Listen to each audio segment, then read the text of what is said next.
আসসালামু আলাইকুম। নয়াদিগন্তের টপ নিউজে আপনাদের স্বাগত জানাচ্ছি আমি শাহানা জাহান। আজকে টপ নিউজের শিরোনাম, রাষ্ট্রের ভেতরে স্পাই নেটওয়ার্ক, বাংলাদেশের তথ্য কি বিদেশে? ফোনে কথা বলার সময় কি শুধু অপর পাশের মানুষই শুনছে, নাকি আছে অদৃশ্য কেউ?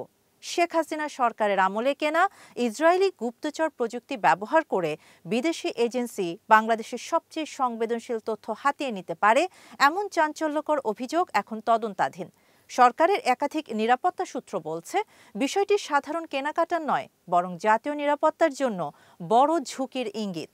সম্প্রতি এক বৈঠকের পর প্রেস সচিব শফিকুল আলম বলেন, অনেক কিছুই ইসরায়েল থেকে কেনা হয়েছে। এটি কেবল একটি বাক্য নয়, বরং এক দশকব্যাপী একটি অন্ধকার নেটওয়ার্কের প্রথম সরকারি স্বীকারোক্তি। প্রেস সচিবের তথ্য অনুযায়ী এতে ব্যয় হয়েছে 200 থেকে 300 মিলিয়ন ডলার, অর্থাৎ 2100 থেকে 3200 কোটি টাকার একটি ছায়া বাজেট।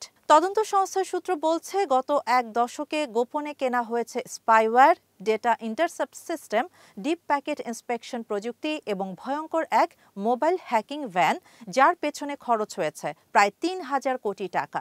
এই ভ্যানটির নাম স্পিয়ারহেড ভ্যান, যা কেবল একটি গাড়ি নয়, বলা যেতে পারে এই ভ্যানটি একটি চলন্ত গুপ্তচর ঘাঁটি।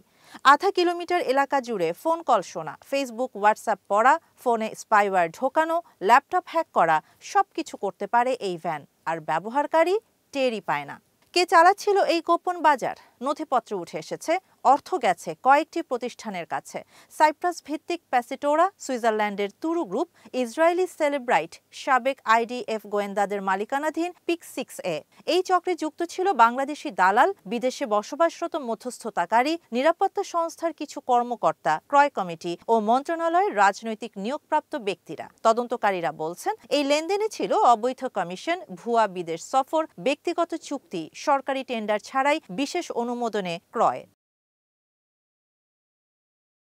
রাষ্ট্রীয় নিরাপত্তার নামে এই প্রযুক্তি কেনা হলেও এর টার্গেট ছিল বিরোধী রাজনৈতিক নেতারা, ছাত্র আন্দোলনের সংগঠক, শ্রমিক নেতা, প্রভাবশালী সাংবাদিক, সরকারের ভেতরে অবিশ্বস্ত আমলা এবং শক্তিশালী ব্যবসায়ী গোষ্ঠী।